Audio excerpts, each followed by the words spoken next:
لعلى خلق عظيم وصدق الله المولانا العظيم وقال النبي الحبيب صلى الله تعالى عليه وسلم بعثتم معلما صدق رسوله النبي الكريم ونحن على ذلك لمن الشاهدين والشاكرين والحمد لله رب العالمين. أعوذ بالله من الشيطان الرجيم. إن الله وملائكته يصلون على النبي يا أيها الذين آمنوا صلوا عليه وسلموا تسليما.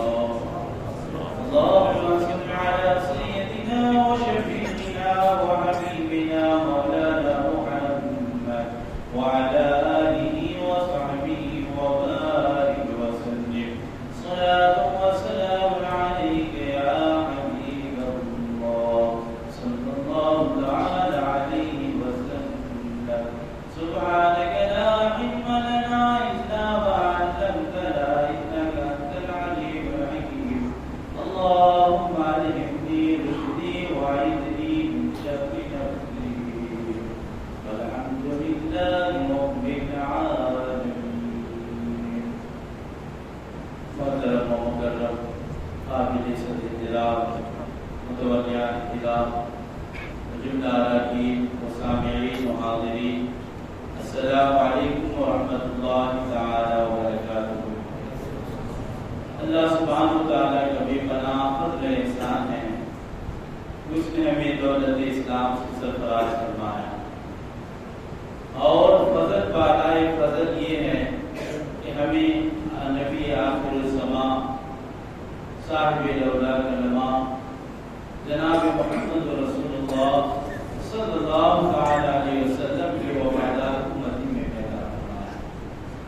آپ کے نام کے گیت گانے والوں میں سے بنایا. حضرات گرامی، میں راستے میں یہ سوچ رہا تھا کہ آج چاروں طرف دیکھیں میلاد کی محفل نہ سجائے جائیں. ہمارے مخالفین، ہمارے ہی بھائی اس پر اعتراض کرتے ہیں اور نہ جانے طرح طرح کی باتیں لے کر آتے ہیں. حضور صلی اللہ علیہ وسلم کبھی میلاد منائے کیا؟ حضرت ابوبکر صدیق رضی اللہ عنہ کبھی میلاد منائے کیا؟ اس طرح طرح طرح کے سوال ایک طرف یہ تمام اعتراضات، ایک طرف یہ تمام سوالات. دوسری طرف یہ ہے کہ نبی کے سچے عاشق ہر سال بڑی دھوم دھام سے آقا کے میلاد کے چرچے کرتے ہیں. کبھی ایسا نہیں ہوتا اتنے اعتراضات ہوتے ہیں تو ہم اسے چھوڑ دیں، جب اتنے سوال ہوتے ہیں تو بھی اس کو کیوں منائیں، اس کو چھوڑ دیں. لیکن ایسا نہیں ہوتا ہے. اس کی وجہ کیا ہے؟ اس کا ریزن کیا ہے؟ جب اس پر غور کرتے ہیں تو جواب یہی ملتا ہے. سب سے پہلی بات تو یہ ہے کہ جو میلاد مناتے ہیں وہ آقا سے سچی محبت کرتے ہیں اور عشق کے لیے کوئی دلیل نہیں چاہیے. عشق کے لیے کسی دلیل کی ضرورت نہیں ہے. ہاں، اس بات کو ضرور دھیان رکھنے کی ضرورت ہے کہ کہیں شریعت سے تو نہیں ٹکرا رہی ہے. اگر شریعت سے ٹکرا رہی ہے تو اسے چھوڑ دینا ہے، اور اگر شریعت سے ٹکرائے نہیں تو پھر شریعت آپ کسی چیز کی دلیل کی ضرورت نہیں. اس کی ایک مثال امام بخاری رحمۃ اللہ علیہ کو سبھی جانتے مانتے ہیں. ہر طبقے کے لوگ انہیں مانتے ہیں، ماننے کا دعویٰ کرتے ہیں. وہ امام بخاری رحمۃ اللہ علیہ جب کبھی پیارے نبی کی حدیث کو نقل کرتے ہیں، پہلی بات تو یہ ہے کہ جب امام بخاری رحمۃ اللہ علیہ کسی حدیث کو لیتے تو مہینوں کے سفر کر کے وہاں تک پہنچتے، جنگلوں بیابان میں تنہا چلے اور پہنچنے کے بعد جس سے حدیث لیتے ان کے کیریکٹر کو دیکھتے تھے، ان کے کردار کو دیکھتے تھے، واقعی وہ تقوی و تقوی والے ہیں یا نہیں. یہ تمام چیزوں کو رعایت کرنے کے بعد ان سے حدیث لیتے اور حدیث لینے کے بعد اب جب واپس آنے کے بعد آپ کیا کرتے؟ اپنی کتاب میں اس حدیث کو جگہ دینے سے قبل پہلے آپ غسل فرماتے، غسل فرمانے کے بعد اچھے کپڑے سے بدن فرماتے، پھر اس کے بعد خوشبو آپ استعمال فرماتے، اس کے بعد استخارہ کرتے، پھر جب مدینے سے اشارہ ہوتے پھر اس حدیث کو نازل کرتے۔ یہ امام بخاری رحمۃ اللہ علیہ کے انداز ہے۔ آپ ایک ایک حدیث کو صحیح البخاری کے اندر جو آپ نے اسے جوڑے ہیں، اسے جگہ دیے ہیں، ایسا ہی نہیں ہے۔ یہ تمام شرائط کے بعد، یہ تمام کے بعد آپ اس کو حدیث اس کتاب میں آپ اسے لکھ دیتے۔ اب ذرا غور کریں، کیا حدیث کو بغیر استخارہ کے آپ لکھ نہیں سکتے؟ کیا حدیث کو بغیر اتنی ساری چیزوں کی آپ رعایت کیے بغیر حدیث کو نہیں لکھ سکتے؟ ضرور لکھ سکتے ہیں۔ شریعت تو یہی کہتی ہے کہ اگر آپ پاک ہیں، باوضو ہے تو قرآن تلاوت کر سکتے ہیں، نماز پڑھ سکتے ہیں، مگر اے امام بخاری قربان جاؤں آپ پر، آپ اتنی ساری چیزوں کی رعایت کیوں کر رہے ہیں؟ آپ اتنا ساری چیزوں کی لحاظ کیوں کر رہے ہیں؟ تو یہی جواب ملے گا کہ یہ مقام محمدی ہے، یہ پیارے نبی صلی اللہ علیہ وسلم کا مرتبہ ہے۔ آپ یہ قول نہیں ہے۔ امام بخاری کے استاد فرماتے ہیں کہ جب کبھی کوئی حدیث پڑھو تو یہ نہ سمجھو کہ ہم حدیث پڑھ رہے ہیں، بلکہ یہ تصور کرو کہ پیارے مصطفیٰ ارشاد فرما رہے ہیں اور ہم اسے سن رہے ہیں۔ یہ حدیث سننے پڑھنے کا ادب ہے، یہ حدیث کا لحاظ ہے۔ تو اسی لیے میں حضور سے سچی محبت کرتا ہوں، اسی لیے میں ان چیزوں کا لحاظ کرتا ہوں۔ ایک ایک حدیث میرے نبی کے فرامین ہیں، اس کو میں کس طرح یوں ہی لکھ دوں، اس طرح میں کیسے اس کو اپنی کتاب میں جگہ دوں۔ اسی لیے میں یہ تمام چیزوں کو لحاظ کر کے اس طرح استخارہ کرنے کے بعد پھر جب ہمیں اجازت ملتی تو امام بخاری اس کو حدیث نقل کرتے۔ تو ہم آقا کی میلاد مناتے ہیں، میلاد کے جلسے سجاتے ہیں، اور نہ جانے ہم سے عمر میں کتنے بڑے ہیں جو شاید بچپن سے اتنے سال 60-70 سال کے ہیں یا اس سے بھی زیادہ ہوں گے، ہر سال میلاد کی مجلس سے سجا رہے ہیں، سن رہے ہیں، اس کے باوجود کبھی وہ بول نہیں ہو رہے ہیں، حضور کے تذکرے سن رہے ہیں، دیکھیں سب کے چہرے چمک رہے ہیں، سب کے دلوں میں خوشی ہے، سب کے چہروں میں ایک بشاشت ہے۔ یہ سب کیا وجہ ہے؟ یہ وجہ ایک ہی ہے کہ میرے آقا کی آمد کا مہینہ ہے۔ اس مہینے میں اگر ہم خوش نہ ہوں گے، آقا کے تذکرہ سن کر ہم اگر خوش نہ ہوں گے تو ہم سے بڑھ کر بدنصیب اور کون؟ اسی لیے سبھی عاشقان رسول یوں تو ہر دن، ہر مہینہ، ہر سال آقا کے آمد کے تذکرے سنتے ہیں، آقا پہ درود و سلام بھیجتے ہیں، بیٹھتے کھڑتے ہر حالت میں اپنے نبی کو ہم نہیں بھولتے ہیں، مگر جو ہی ربیع الاول کا چاند نظر آتا ہے ہم خوشیوں سے مچلتے ہیں، ہم آقا کی تذکرے سنتے ہیں۔ آپ اسی بات کو لے لیجئے، اسی مجلس میں ہم سے بیشتر اور مقرروں کے خطاب سنیں، کوئی آقا کی آمد کے تذکرہ کیے، کوئی پیارے نبی کی عظمت بیان کیے، کوئی پیارے نبی کے معجزات بیان کیے۔ کیا ہم یہ سب باتیں نہیں سنے ہیں؟ ضرور سنے ہیں۔ کیا سن کر ہم اکتا گئے ہیں؟ ہرگز ہم نہیں اکتا رہے ہیں، بلکہ جب جب ہمارے نبی کی شان سنتے ہیں ہمارے دل کے کلیاں کھل اٹھتے ہیں، ہمارے ایمان میں تازگی ہوتی ہے، ہمارے ایمان میں مضبوطی آتی ہے۔ میرے نبی وہ نبی ہیں جو اتنی شان والے ہیں۔ ہر عاشق کی یہی خواہش ہوتی ہے کہ اپنے معشوق کی ان کے تذکرے ہوتے رہیں، ان کی تعریف ہوتی رہے اور وہ سن سن کر مچلتا رہتا۔ اور دوسری بات یہ ہے، اس لیے ہم اپنے آقا کی آمد کے تذکرہ کرتے ہیں کیونکہ قرآن کا فرمان ہے وَأَمَّا بِنِعْمَةِ رَبِّكَ فَحَدِّثْ، جو تمہیں کو اللہ نے نعمت عطا کی ہے اس نعمت کا خوب چرچا کرو۔ اب تمام نعمتوں میں سب سے عظیم نعمت ہر ایک انسان، ہر ایک مومن، ہر ایک مسلمان یہی کہتا ہوا نظر آئے گا کہ سب سے بڑی نعمت اگر کچھ ہے، سب سے بڑی نعمت ہمارا سرمایہ اگر کچھ ہے تو پیارے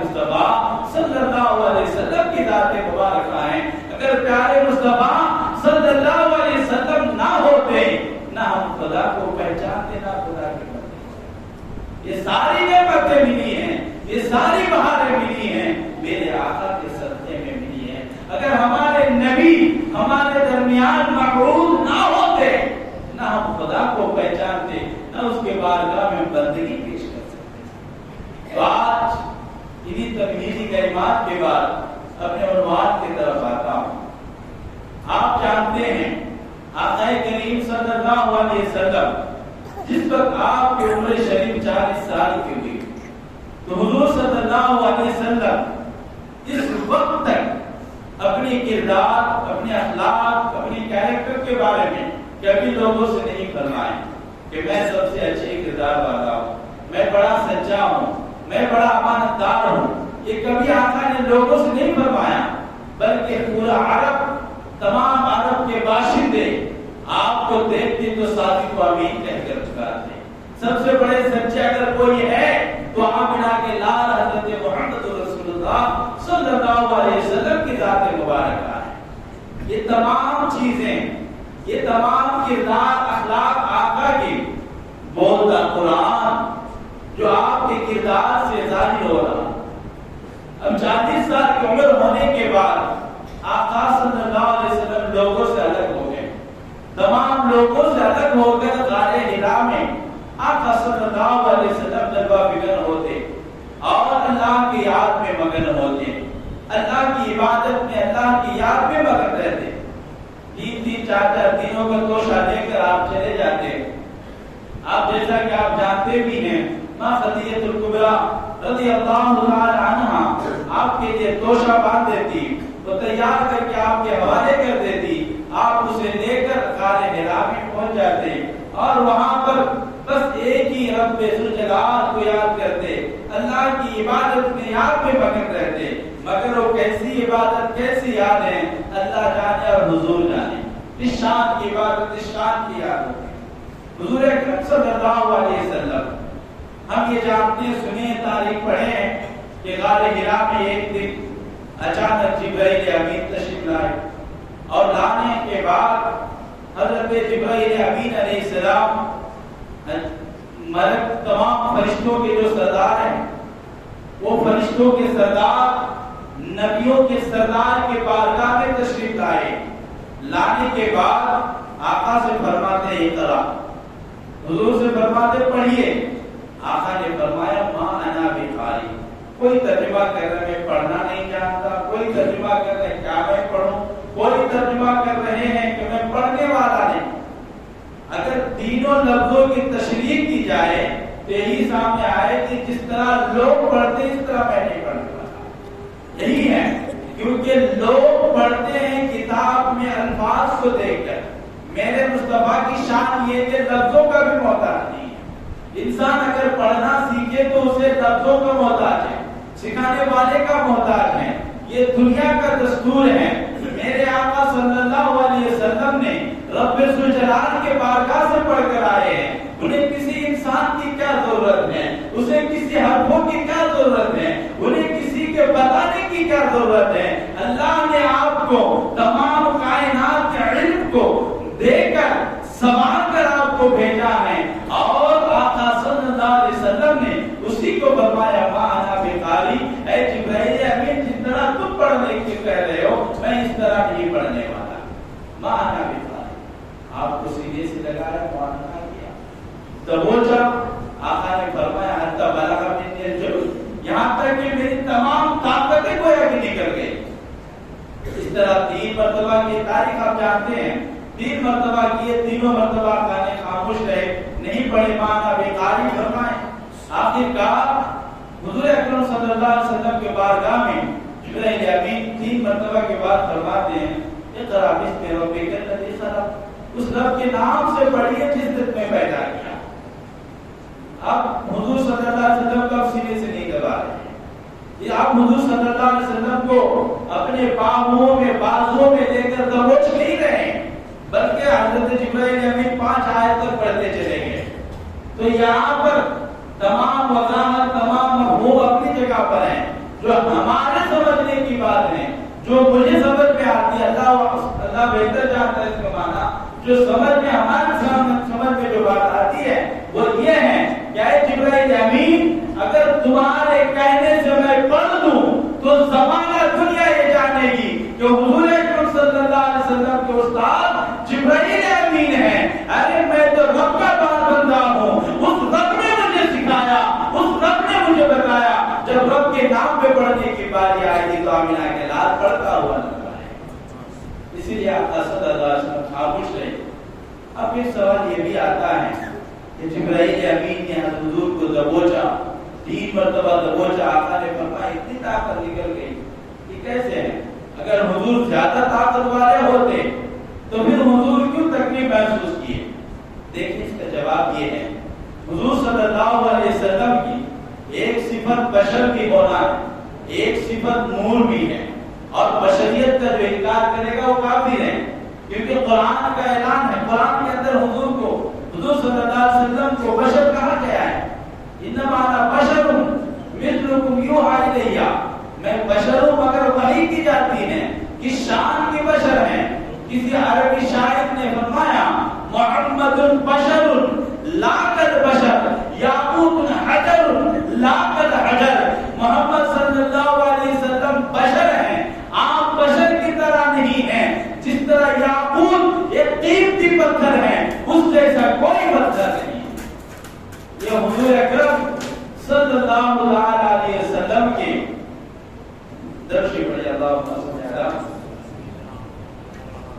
سیدنا محمد وعلی آلہ وصحبہ وبارک وسلم. صلاۃ و سلام علیک یا نبی اللہ صلی اللہ علیہ وسلم. تو میں عرض یہ کر رہا تھا حضور اکرم صلی اللہ علیہ وسلم کو جبرائیل امین نے دبوچا. آقا صلی اللہ علیہ وسلم تکلیف محسوس کیے. اگر وہ جبرائیل امین سے بھی بڑے ہوتے, ان سے بھی زیادہ طاقتور ہوتے تو پھر تکلیف کیوں محسوس کر رہے ہیں؟ تو اس کا جواب یہ ہے, پہلی بات تو یہ ہے کہ یہاں پر آقا کی طاقت کا بھی اندازہ کریں, جبرائیل امین کا بھی طاقت کا اندازہ کریں. جبرائیل امین کی طاقت کتنی ہے؟ اگر آپ تاریخ اٹھا کر دیکھیں, تفسیر اٹھا کر دیکھیں تو امام فخر الدین رازی رحمۃ اللہ علیہ فرماتے ہیں جبرائیل امین کی طاقت دیکھنی ہے تو 4 موقع دیکھ لو. ایک موقع وہ جب حضرت لوط علیہ السلام کی قوم میں بدفعلی اور گناہ میں مگن رہے, بار بار آپ نے اسلام کرنے کا آپ نے کوشش کی مگر ان کی قوم نہیں سدھری.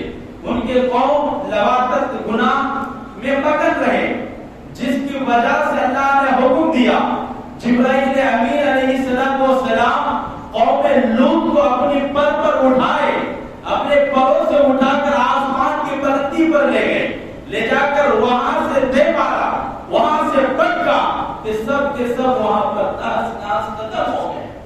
یہ طاقت ہے جبرائیل امین علیہ السلام. اور آپ غور کر لیں کہ ایک بستی کے اندر کتنی بلڈنگ ہے, اس بلڈنگ کے وزن کتنے ہوں گے. پوری بستی کو آپ نے پر سے اٹھائے اور اٹھا کر پٹک دیے.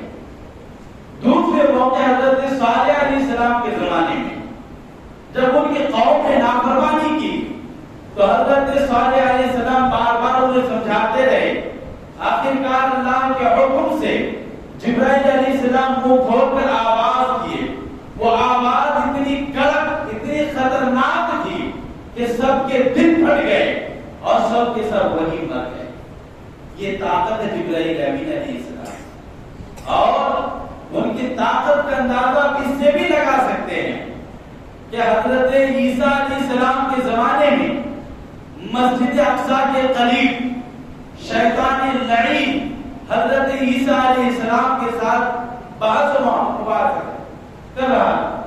تو اس وقت اللہ کے حکم سے جبرائیل علیہ السلام نے, ایک روایت میں آتا ہے کہ آپ نے پھونک ماری, دوسری روایت میں آتا ہے کہ آپ نے پر کے نوک سے, کنارے سے آپ ایسا ان کو مارے کہ وہ وہاں سے اڑتا ہوا ہندوستان کے پہاڑ میں آ کر کرتا. شیطان یہاں آ کر گرا. یہ طاقت ہے جبرائیل امین علیہ السلام کی. اور حضور صلی اللہ علیہ وسلم کی طاقت کا اندازہ ہے. حضور صلی اللہ علیہ وسلم کی طاقت کے بارے میں دوسری باتیں دوسری حدیث بعد میں, پہلے قرآن میں آئی ہے سورہ حشر میں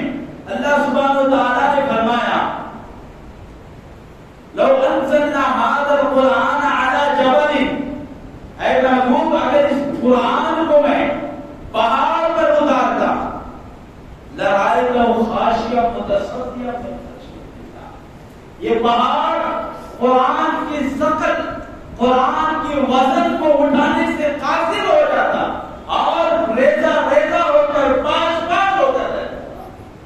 یہ قرآن کی طاقت ہے۔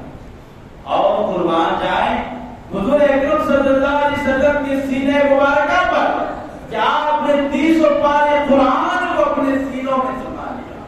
نہ حضور کو کوئی تکلیف ہوئی، نہ حضور کو کبھی پریشانی ہوئی۔ جو قرآن پہاڑ پر اتارا جائے تو وہ ریزہ ریزہ ہو جائے، مگر قربان جائے آمنہ کے لال علیہ السلام پر کہ آپ کے سینے مبارکہ پر 30 پارے قرآن اتارے گئے، آپ صحیح سلامت ہیں۔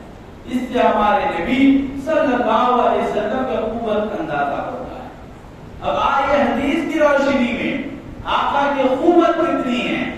تو جو عرب کے اندر مشہور طاقتور پہلوان ہے اس کا نام رکانہ ہے، اس کے ایک بیٹے کا نام یزید ہے، وہ بھی بڑا پہلوان ہے۔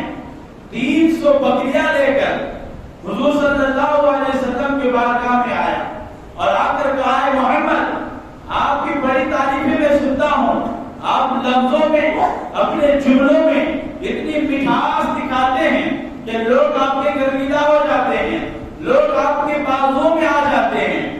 تو اگر آپ اتنی طاقت ہیں تو آپ میرے سے کشتی کر لیں، آپ میرے سے لڑائی کر لیں، اگر آپ مجھے ہرا دیں تو یہ 100 بکریاں آپ کی ہیں۔ حضور صلی اللہ علیہ وسلم نے فرمایا ٹھیک ہے قبول ہے، کیونکہ حضور صلی اللہ علیہ وسلم جان رہے ہیں کہ یہ اسی طرح ہار سکتا ہے اور اس کے ہارنے کے پیچھے یہ اسلام قبول کرے گا۔ حضور صلی اللہ علیہ وسلم اس چیز کو جان رہے ہیں۔ آقا نے فرمایا ٹھیک ہے میدان میں آ جاؤ۔ آقا دو عالم صلی اللہ علیہ وسلم سے آپ جانتے لڑائی کے ایک دستور ہوا کرتا ہے، اس دستور کے مطابق ہاتھ ملائے، آقا نے ہاتھ بڑھائے، ہاتھ بڑھانے کے ساتھ جو پکڑا، پکڑنے کے ساتھ ہی آقا نے ایسا پیدرا دیا کہ فوراً اسے پٹک کر رکھ دیا۔ وہ پٹک جو ہی گرا زمین پر، گر کر وہ ہارنے کے سبب بعد میں آقا کی طاقت کو وہ رشک کر رہا تھا کہ کتنی طاقت ہے، کیسے ان کی اتنی طاقت آ گئی کہ ایک ہی ملنے ہاتھ بڑھانے کے ساتھ ہی اس طرح ملائے کہ مجھے پٹک کر رکھ دیا۔ پھر اس کو 100 بکریاں دیتی، دینے کے بعد پھر اسے تسلی نہیں ہے، کیونکہ ہر کوئی یہ چاہتا ہے کہ میری طاقت کے آخری ابھی پیدرا باقی ہے، اسے بھی آزمایا جائے۔ تو وہ یہ سوچ کر پھر انہوں نے کہا اے محمد صلی اللہ علیہ وسلم پھر دوسری مرتبہ ہم جنگ کریں، دوسری مرتبہ پھر کشتی کریں، پھر دوسری مرتبہ دیکھیں۔ آقا نے فرمایا ٹھیک ہے۔ پھر دوسری مرتبہ پھر اسی طرح ہوا، پھر آقا نے اسے پٹک دیا۔ اس طرح 3 مرتبہ آقا صلی اللہ علیہ وسلم نے ایسے بہادر کو پٹک دیا اور 300 بکریاں جو لے کر آیا تھا آقا کے حوالے کر دیا، اور کرنے کے بعد کہا یا رسول اللہ صلی اللہ علیہ وسلم مجھے کلمہ پڑھا کر مسلمان بنا۔ میں عرب کے اندر بڑے بڑے بہادروں کے ساتھ میں جنگ کیا، لڑائی کی، کبھی میں نے کہیں پر کسی میدان میں نے ہار کا منہ نہیں دیکھا، کبھی شکست نہیں کھائی، مگر آپ کی طاقت کے سامنے میری طاقت گویا کہ بڑے طاقتور کے سامنے ایک بچے کی طاقت رہ گئی ہے۔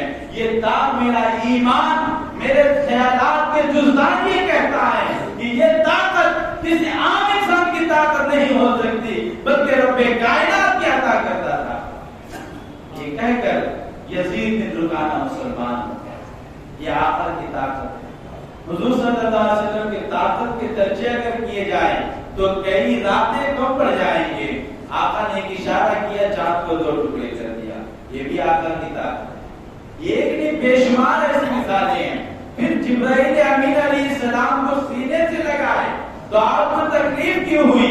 اس لیے کہ کوئی انسان کتنا بھی طاقتور کیوں نہ ہو، اچانک اس کے سامنے کوئی جنات اگر کھڑے ہو جائے تو وہ گھبرائے گا، اسے گھبراہٹ تھوڑی دیر کے لیے صحیح، اسے گھبراہٹ ہوتی ہے۔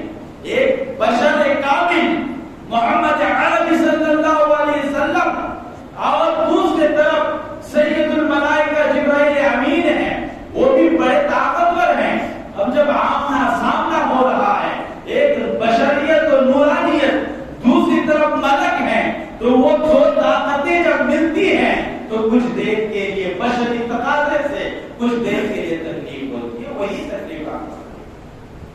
حضور صلی اللہ علیہ وسلم غار حرا سے نکلتے ہیں اور گھر واپس آتے ہیں. آنے کے بعد فرماتے ہیں خدیجہ رضی اللہ تعالیٰ عنہ سے کہ سب میلونی مجھے چادر اڑاؤ وانا اخشی میں ڈر رہا ہوں, مجھے خوف ہے مجھے اپنی جان پہ خوف ہو رہا. یہ سب باتیں بشری تقاضے کے ساتھ حضرت خدیجہ رضی اللہ تعالیٰ عنہ فرماتی ہے حضور صلی اللہ علیہ وسلم سے یا رسول اللہ کلا ایسا ہرگز نہیں ہے, واللہ لا یخزیک اللہ ابدا, اے میرے سردار کبھی ایسا نہیں ہوگا, اللہ کی قسم اللہ کبھی آپ کو رسوا نہیں فرمائے گا. کیوں؟ وَإِنَّكَ لَتَصِلُ الرَّحِمَ, کیونکہ آپ صلہ رحمی کرتے ہیں, رشتہ داری نبھاتے ہیں. اور وَإِذَنَّ وَاللَّهِ لَا يَخْزِيكَ اللَّهُ أَبَدًا إِنَّكَ لَتَصِلُ الرَّحِمَ وَتَصْدِقُ الْحَدِيثَ وَتَحْمِلُ الْكَلَّةَ. آپ ہمیشہ سچ کہتے ہیں. آپ صلی اللہ علیہ وسلم جو کمزور ہیں اس کے بوجھ ہلکا کرتے ہیں, ان کے بوجھ اٹھاتے ہیں. وتقرب الضيف, آپ مہمانوں کی مہمان نوازی کرتے ہیں. وتعين على نوائب الدهر, جو زمانے کے مصیبت زیادہ ہیں آپ ان کی مدد کرتے ہیں. آپ کو اللہ تعالیٰ کس طرح رسوا فرمائے گا. جہاں پر رک کر میں دو چار بات آپ کے ساتھ حوالے کرنا چاہتا ہوں. یہ وہ جملے ہیں جب حضور اپنے آپ کو نبی کہہ کر اعلان کیے. یہ وہ الفاظ ہیں جو ابھی حضور صلی اللہ علیہ وسلم لوگوں کو رشد و ہدایت کی طرف نہیں بلائے.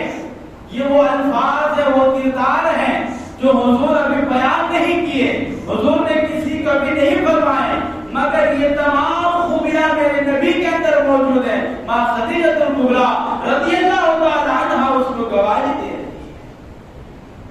اور حضور حضرت خدیجہ رضی اللہ تعالی عنہا ام المؤمنین, آپ پر ہماری مائیں قربان, وہ حضرت خدیجہ رضی اللہ تعالی عنہا کوئی عام عورت نہیں ہے, تمام مومنوں کی ماں ہے.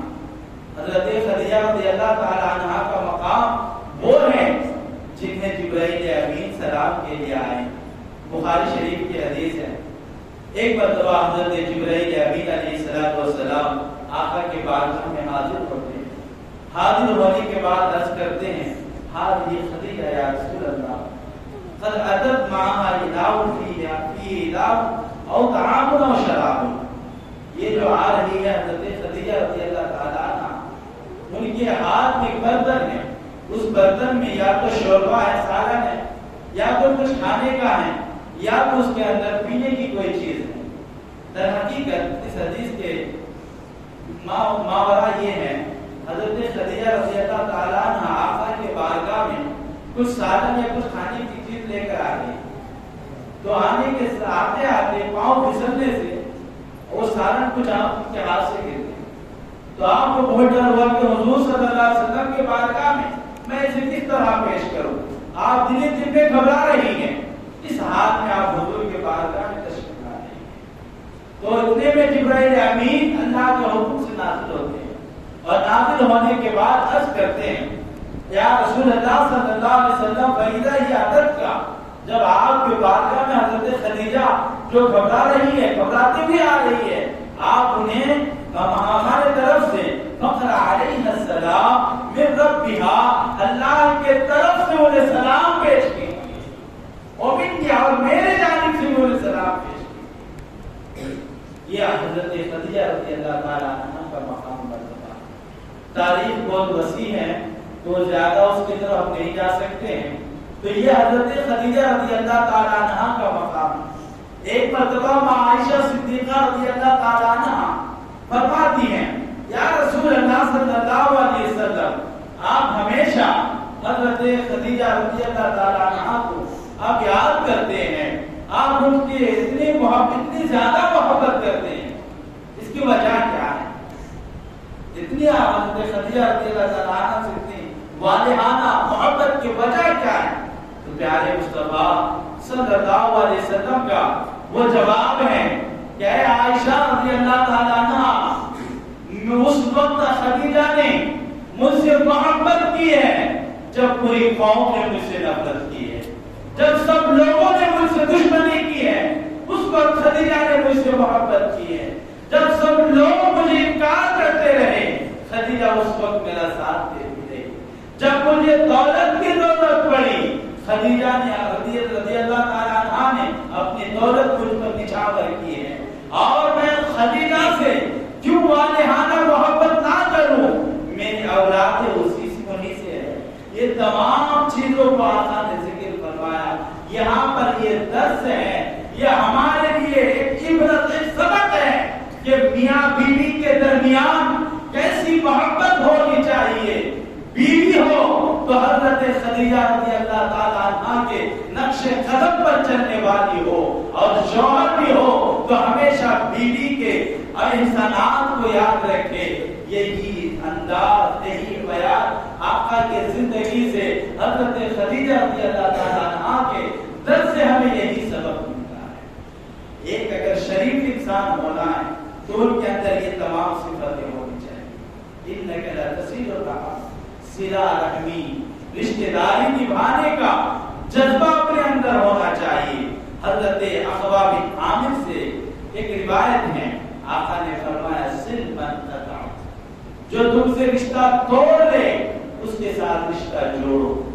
دیکھیں رشتہ داری کے ایک آج کے جو دور چل رہا ہے، آج جو ہمارے سماج کا حال ہے وہ یہ ہے، میں بیوی بچے، ماں باپ، بھائی بہن، رشتہ دار، چچیرے پھوپھے تائے، یہ سب کو چھوڑو. اگر آپ کو اچھی زندگی گزارنی ہے تو بس میاں بیوی بچے سے بس ہو جانا ہے. اگر جوائنٹ فیملی میں رہنا ہے تو بچوں کی صحیح پرورش نہیں ہو سکتی، بچے کو صحیح ایجوکیشن نہیں دے سکتے ہیں، اس لیے الگ ہو جاتے ہیں. بڑے افسوس کی بات ہے، جس ماں باپ کی دعاؤں سے، جس ماں باپ کی خدمتوں سے، جس ماں باپ کی کاوشوں سے تم آج اس منصب پر پہنچے ہو، جس ماں باپ کے رات و دن کی محنت سے اس مرتبے تک پہنچے ہو، آج یہ سمجھ رہے ہو کہ اپنی بچوں کی اگر زندگی بنانی ہے تو ماں باپ سے دور جانا پڑے گا، ماں باپ سے الگ ہونا پڑے گا، بھائی بہنوں سے الگ ہونا پڑے گا. ارے اگر تم ماں باپ بھائی بہن سے مل کر رہو گے، اگر تمام رشتہ داروں کا لحاظ رکھو گے تو تمہارے بچوں کی زندگی بگڑے گی نہیں، بلکہ تمہارے بچے کی زندگی سنورتی ہوئی نظر آئے گی. دادا دادی کے پیار محبت کے سائے تلے، ماں باپ کی دعاؤں کے سائے تلے، چچا پھوپھا خالہ کی دعاؤں کے سائے تلے اس کی پرورش ہوتی رہے گی، اس کی پروان چلتا جائے گا اور اچھے ماحول اسے ملتا رہے گا. کبھی ماں کوئی اچھی دعائیں سکھائے گی، کوئی دادا اسے کھانے کا طریقہ بتائیں گے، کبھی دادی اسے بڑوں کا ادب سکھائیں گے. اس طرح خوشگوار اور اچھا ماحول اسے ملے گا جس سے وہ بچہ بچپن سے ہی بڑوں کا ادب کرتا ہوا نظر آئے گا، بچپن سے رشتہ داروں کے وہ رشتہ داری کو لحاظ رکھتا ہوا نظر آئے گا. اگر تم ان چیزوں سے ہٹا کر دور کر دیں گے تو ان کا تو نقصان نہیں ہوگا، ان کے دلوں کو دکھ ضرور پہنچے گا، ان کے آنکھوں سے آنسو ضرور جاری ہوں گے. مگر اس اولاد کو تم نے ایجوکیشن اور علم تو دے دیا، دنیا کی تعلیم تو تم نے دے دی، مگر ایک اچھا ماحول نہ دے سکے. تو ماں باپ دادا دادی کا حقوق کیا ہے اسے تم نہ پڑھا سکے. یہ اولاد تمہارے بڑھاپے میں کس طرح کام آئیں گے جب یہ اولاد اچھے پڑھ لکھ کر کے بڑا آفیسر بن جائے گا، وہ بھی تم کو چھوڑ کر اپنے اولاد کو لے کر دور ہو جائے. اس لیے یہ ہمیں حضور اکرم صلی اللہ علیہ وسلم کے درس سے اور ماں خدیجہ رضی اللہ تعالیٰ عنہا سے یہی درس ملتا ہے. رشتہ داری نبھاتے رہو، رشتہ داری کا لحاظ رکھو. آج سے 30-40 سال پہلے جو 50-60 سال کے ہیں انہیں اپنے چچازاد بھائی یاد ہوں گے، انہیں اپنے پھپھو پھوپھزاد بچے یاد ہوں گے، مگر آج کی جو جنریشن ہے انہیں یہ تمام رشتے یاد نہیں ہوں کیونکہ سب سے دور کر دیا جاتا ہے، دور کر دیتے ہیں تو انہیں کس طرح رشتہ داری سمجھ ہو جائے. اسی طرح آقا صلی اللہ علیہ وسلم کی جو پہلی خصلت حمیدہ ماں خدیجہ الکبریٰ رضی اللہ تعالیٰ عنہا نے بیان فرمائی وہ ہے صلہ رحمی. یا رسول اللہ آپ کو کبھی رسوا نہیں فرمائے گا کیونکہ آپ صلہ رحمی کرتے ہیں، رشتہ داری نبھاتے ہیں. سب کے حقوق کا خیال کرتے ہیں، تو آپ کا اللہ تعالیٰ کس طرح رسوا کرتا ہے؟ دوسری چیز آپ حضور صلی اللہ علیہ وسلم کے بارے میں جو آپ نے ارشاد فرمائی وہ یہ ہے کہ حضور صلی اللہ علیہ وسلم سے فرماتی ہیں تصدیق الحدیث، یا رسول اللہ آپ تو ہمیشہ کلام میں سچائی کا ہے، آپ تو ہمیشہ صدق گوئی سے کام لیتے ہیں، آپ ہمیشہ ایسے ماحول میں سچ بولتے ہیں جہاں پر سچ بولنا ایک پاپ سمجھا جاتا ہے، جہاں پر سچ بولنے کی کوئی دور تک کوئی اس کا گزر ہی نہیں ہے، آپ ایسے ماحول میں سچ بولتے ہیں۔ آج دیکھا یہ جاتا ہے اگر کمزور ہے تو اس کے سامنے سچ بول دیں گے، اور اگر کوئی اس سے طاقتور ہے یا اس سے کچھ روب و دبدبا میں زیادہ ہے اس کے پاس، اس کے ساتھ بہانے بنا کر ادھر ادھر کی بات کر کے نکل جائے۔ لوگ تڑپ جاتے ہیں، ارے بھائی تم یہاں پر سچ بولو، یہاں پر سچ بولنے کی ضرورت ہے، مگر وہاں پر وہ جو ہے تملق اور بناوٹی ادھر ادھر کی چاپلوسی کی باتیں کر کے نکل جاتے ہیں۔ مگر ہونا تو یہ چاہیے کہ سچ ڈنکے کی چوٹ پر کہا جائے، سچ کو بابا کے زور کہنا چاہیے، کون کیا کہے اس کی پرواہ نہ کرے، بلکہ سچ ہمیشہ سچ ہے، سچ میں برکت ہے، جھوٹ میں ہمیشہ آفت و مصیبت ہے۔ ایک انسان ایک جھوٹ کو سچ کرنے کے لیے ہزار جھوٹ بولتا ہے، ہزار بہانے بناتا ہے، مگر پھر بھی اس جھوٹ کو وہ سچ نہیں کر سکتا۔ ایک سچ اگرچہ کچھ دیر کے لیے تکلیف دے ہیں، اگر کچھ دیر کے لیے مشکل ہے، مگر اس میں عافیت ہے، اس میں بھلائی ہے، جو میرے نبی کی صفت ہے، اسے اپنانے کی ضرورت ہے۔ کچھ لوگ ایسے ہوتے ہیں رہیں کہ مسجد میں بیٹھ کر پھر بھی فون میں کہہ رہے ہیں میں بزی ہوں، اپنے بزنس میں مگن ہوں، اس وقت فون رکھو بات کروں۔ تعجب ہے اللہ کے گھر میں، بازار میں، دکان میں ہوتے ہیں، پھر بیٹھے ہوتے ہیں، مگر فون میں یا کسی سے اس طرح جھوٹ بول کر نکل جاتے۔ وہ سمجھتے کہ آپ نے جھوٹ بول کر کیا نقصان کیا؟ ارے جھوٹ بول کر تم نے اپنے آخرت پر بات کیا ہے۔ اللہ کا فرمان ہے لعنت اللہ علی الکاذبین، جھوٹ بولنے والوں پر اللہ کی لعنت ہے۔ اس لعنت کو تم نے لے لیا ہے، تمہیں جنت کیسی ملے گی؟ جب انسان ایک بار جھوٹ بولتا ہے اس کے دل میں ایک کالا ڈاٹ پڑتا ہے، کالا نقطہ پڑتا ہے، جب ایک سے دو، دو سے دس، دس سے بیس، جب جھوٹ کی سے عادت بن جاتی ہے اس کا دل سیاہ ہو جاتا ہے، کالا ہو جاتا ہے، پھر اسے تو چاہیے کہ اسے سچے دل سے توبہ کرے۔ اگر کسی کی ایسی عادت ہے، آج اس نورانی محفل میں آقا کی آمد کے جو یہ مجالس ہیں، ان مجلسوں سے اٹھنے سے قبل ہم اپنے دل میں یہ پکا ارادہ کر کے اٹھیں کہ ہم اس کے بعد کبھی جھوٹ نہ بولیں گے، اس کے بعد کبھی ہم رشتہ داروں کو نہ ستائیں گے، بلکہ جتنے رشتے ٹوٹے ہوئے ہیں انہیں ہم جوڑیں گے۔ آقا کی آمد کے صدقے میں ہم جڑیں گے، ہم اپنے رشتہ داروں کا لحاظ رکھیں گے، تو ضرور بھی ضرور ہمیں ضرور دونوں جہان کی عزت سے نوازنا ہے۔ آقا دو جہاں صلی اللہ علیہ وسلم نے اسی چیز کو فرمایا حضرت عطا بن عامر سے، صرف من قطع، جو تم سے رشتہ توڑ دیا ہے اسے رشتہ جوڑ۔ ایک ہے رشتہ کو نبھانا، اور رشتہ نبھاتے نبھاتے کبھی تمہیں گالی دے کر چلے جائے تو اسے چھوڑنا نہیں ہے، تم اپنا دل کو بڑا کر کے، وسیع کر کے تم اس کے ساتھ جا کر ملو، ان کے ساتھ رشتہ داری قائم کرو۔ یہ میرے نبی کا فرمان ہے، صرف قطع ہے، جو تم سے رشتہ توڑ لیا ہے، کاٹ لیا ہے، اس سے رشتہ کو جوڑو۔ واعفو عمن ظلم، اور جو تم پر ظلم کیا ہے اس کو تم معاف کر دیا۔ لیکن یہاں پر معاملہ اس کا الٹا ہے۔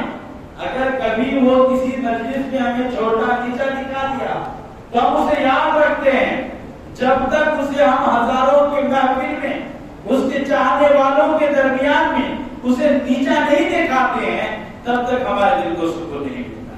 نعوذ باللہ۔ آقا نے بدلہ لینے کا نہیں سکھایا، بلکہ جو تم پر ظلم کیا ہے اس کے ساتھ رشتہ داری نبھاؤ، میرے نبی کا صرف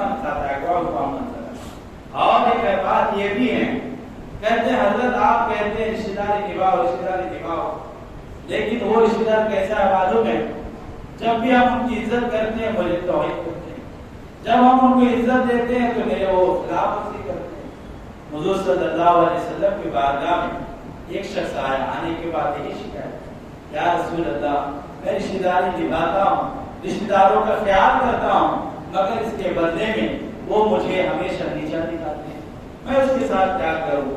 تو آقا دو عالم صلی اللہ علیہ وسلم نے ارشاد فرمایا، فقال ان كنت كما قلت، اگر ایسا ہی معاملہ ہے کہ تم رشتہ داری نبھاتے ہو اور رشتہ داری توڑتے، وہ رشتے کا لحاظ نہیں رکھتے، تمہارا خیال نہیں کرتے، اگر ایسا ہی ہے تو تم خوشخبری لے جاؤ، آمنہ کے لال کے در سے خوشخبری لیتے جاؤ، وَكَأَنَّمَا تَصِفُهُمُ الْمَلَّةُ، گویا کہ اس نے تمہارے چہرے پر خاک آلود کیا ہے، ایسا نہیں کرنا چاہیے، وَلَا يَزَالُ مَعَكَ مِنَ اللَّهِ ظَهِيرٌ، اے میرے صحابی سن لو، تم کو اللہ تبارک و تعالیٰ کی طرف سے خوشخبری ہے کہ لا يَزَالُ مَعَكَ ظَهِيرٌ، تمہارے ساتھ میں ہمیشہ ایک پیٹھ کو طاقت دینے والا موجود ہے، یعنی مددگار بن کر ایک فرشتہ تمہارے ساتھ ہے۔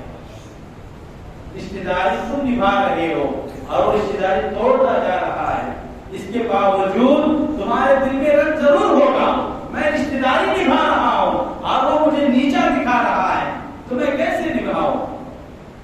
دیکھیں جو ایسے شخص ہوتے ہیں، کبھی راستے میں گزر رہا ہوتا ہے، اچانک اس کے سامنے سے گاڑی ٹرک سے گزر جاتی ہے، وہ سمجھتا ہے کہ میں اپنی چالاکی سے بچ گیا، نہیں، وہی رشتہ داری جو آپ اللہ اس کے رسول کے لیے نبھاتے ہیں، جو آپ کسی معاوضہ، کسی عزت، کسی چیز کے بدلے کے بغیر اللہ اس کے رسول کا حکم ہے رشتہ داری نبھانا، اس لیے آپ رشتہ داری نبھاتے ہیں، ان سے آپ کو بارہا تکلیف ملتی ہے، اس کے باوجود آپ رشتہ داری کا لحاظ کرتے ہیں، اس کے بدلے میں اللہ آپ کو مددگار فرشتے آپ کے ساتھ کر دیتا ہے، ایسے برے وقت پر اللہ آپ کی حفاظت فرماتا ہے۔ کبھی ایسا ہوتا ہے اچانک سامنے گاڑی آ جاتی ہے، یہ تمام مثالیں ہیں، ورنہ کہنے کو تو بہت کچھ ہے، اچانک وہ پھٹ سے پھٹ جاتا ہے، وہ بچ نہیں جاتا، اللہ کے اس فرشتہ آپ کو بچائے۔ یہ رشتہ داری کا لحاظ رکھنے کا یہ برکت ہے۔ ماں خدیجہ الکبریٰ رضی اللہ عنہا نے فرمایا وَإِنَّكَ لَتَصِلُ الرَّحِمَ وَتَحْمِلُ الْكَلَّةَ، اس کے بعد فرماتی ہے وَتُقْرِئُ الضَّيْفَ، مہمان نوازی کرتے ہیں، مہمان نوازی، گھر میں مہمان آ جائے تو بیزار ہو جاتے ہیں، گھر میں مہمان آ جائے تو ہم گویا کہ بوجھ محسوس کرتے ہیں، گھر میں مہمان آ جائے تو ہم پریشان ہو جاتے ہیں، منہ زبان سے تو سلام خیریت سب کچھ پوچھتے ہیں، مگر دل سے یہ کہتے ہیں کب نکلو گے، کب نکلو گے، کب نکلو گے۔ ایسا نہیں ہونا چاہیے، جب کبھی مہمان گھر پہ آئے تو خندہ پیشانی کے ساتھ، مسکراتے ہوئے، فراخ دلی کے ساتھ ان سے ملے، وہ آپ کے گھر میں نہیں آیا بلکہ خیر و برکات کے سوغات آپ کے گھر لے کر آئے، آپ کے گھر میں وہ آئے ہیں تو آپ کے لیے خیر و برکات لے کر آئے ہیں، اللہ کی مہربانی ہے کہ آپ کے گھر میں اللہ نے اسے مہمان بنا کر بھیجا ہے، ورنہ آج کی دنیا میں کون کھانے کا محتاج ہے؟ آج کی دنیا میں تو ہر کوئی، آج کے جگت میں تو ہر کوئی کماتا ہے، کھاتا پیتا ہے، بلکہ ہر روز یہ سوچتا ہے کہ نئے ڈشز کس طرح کھائیں، کہاں پر نئے ڈشز ملیں گے، کس طرح نئے مینو بنائے جائیں، اس طرح کے ہمارا ذہن بن چکا ہے۔ پھر بھی اگر وہ اپنے وقت نکال کر آپ کے گھر آئے تو اس سے بیزار نہیں ہونا ہے، بلکہ خندہ پیشانی کے ساتھ فراخ دلی سے دل بڑا کر کے اس کا ویلکم کریں تو آپ کے لیے خیر و برکت ہے۔ ایک حدیث مبارکہ جو کہ بخاری شریف کے اندر بھی اس کو نقل کیا گیا، اس حدیث کو پیش کر کے اپنی بات کو ختم کروں گا۔ حضور اکرم صلی اللہ علیہ وسلم کی بارگاہ میں ایک مہمان آتے ہیں، آنے کے بعد حضور صلی اللہ علیہ وسلم اپنے گھر کے اندر تشریف لے جاتے ہیں اور ازواج مطہرات سے سوال کرتے ہیں، آپ پوچھتے ہیں گھر میں مہمانوں کے لیے، مہمان نوازی کے لیے کیا موجود ہے؟ تو سبھی ازواج مطہرات کی طرف سے یہی جواب ملتا ہے کہ کئی دنوں تک چولہا نہیں جلا، کھانے کے لیے کچھ بھی نہیں ہے، کچھ اگر پیش کریں مہمان کے لیے تو ایک کھجور تک بھی نہیں ہے جو اسے پیش کیا جائے۔ آقا صلی اللہ علیہ وسلم واپس آتے ہیں، آنے کے بعد صحابہ کرام سے پوچھتے ہیں تمہیں کوئی ہے جو ان کو مہمان بنائے؟ ایک صحابی کھڑے ہو گئے اور کھڑے ہونے کے بعد عرض کرتے ہیں یا رسول اللہ میں انہیں اپنے لیے مہمان بنانا، میں بنانے کے لیے تیار ہوں، کیونکہ وہ جان رہے ہیں حضور کا مہمان ہے، پیارے نبی صلی اللہ علیہ وسلم کی طرف سے مہمان بنا کر دیا گیا ہے، میں یہ خوش نصیبی حاصل کر لوں کہ حضور کا مہمان ہے جو میرے گھر میں تشریف لاتا ہے، یہ کہہ کر آپ گھر لے جاتے ہیں، لے کر جاتے ہیں، لے کر جانے کے بعد اپنے بیوی سے کہتے ہیں کہ گھر میں کچھ کھانے پینے کے لیے ہے کیونکہ میں آقا کے مہمان لے کر آیا ہوں، تو بیوی جواب دیتی ہے کھانے کے لیے صرف بچوں کے لیے کچھ غذائیں ہیں، اس کے سوا کچھ نہیں ہے۔ اور کہ آج ہمارے اگر کھانا بن جائے اس کے بعد کوئی مہمان آئے تو ہم پریشان ہو جاتے ہیں، بیوی کی طرف سے جواب ملتا ہے تھوڑا بھی عقل نہیں ہے کیا، پہلے تو کم سے کم معلوم کرتے کہ مہمان لے کر آئے کچھ بنا دے، اور اگر اس سے بھی تھوڑے اوپر ہیں تو یہی کہیں گے تو بہتر جانتے اس کے بارے میں کیا کیا حاصل ہوتا ہے۔ اللہ کل حال تو وہ صحابیہ کہتی ہیں کہ کھانے کے لیے صرف بچوں کے لیے کچھ غذائیں، ہمارے ہم دونوں کے لیے بھی کچھ نہیں، تو فرماتے ہیں کہ اے بیوی جو کچھ بھی کھانا غذائیں ہیں اسے اچھے سے تیار کرو، اور بچے کھان کسی بہانے سے چراغ بجھا کر بچے کو سلا دو، اور ہم لوگ کسی نہ کسی بہانے بنا کر الگ ہو جائیں گے اور مہمان کو کھانا کھلائیں گے۔ یہ سوچ کر یہ کہہ کر آپ مہمان کے ساتھ بیٹھ گئے اور ادھر بیوی بہانے بنا کر بچوں کو سلا دی، پھر اس کے بعد وہ کھانا پینا جو کچھ بھی تھا تیار کرنے کے بعد بہانے سے اپنے آپ کو الگ کر لیے، مہمان کو کھلا دیے، مہمان کو سلا دیے، بھوکے سو گئے بچے کو بھوکا سلا دیے۔ یہ قربانی ہمارے لیے بڑی مشکل کی بات ہے، مگر قربان جائے وہ صحابہ کرام ہیں جو لوگ کہتے ہیں صحابہ کے جیسے ہیں، کبھی ان کی سیرت مبارکہ پر عمل کر کے دیکھنا۔ ہم بچوں کے رونے کی تو درکنار ہیں، ان کی آنکھوں میں ہم ذرہ بھر نمی بھی نہیں دیکھنا چاہتے، مگر وہ صحابہ کرام ہیں آقا کے مہمانوں کی اتنی عزت کرتے ہیں، خود بھوکا رہ گئے، بیوی کو بھوکا رکھ دیے، اپنے بچوں کو بھوکا سلا دیے، وہ بھی 1-2 گھنٹے کی نیند، رات بھر کی نیند، رات بھر بھوکے سلا دیے، اور یہ کس طرح اللہ تعالیٰ نے محروم کرنا۔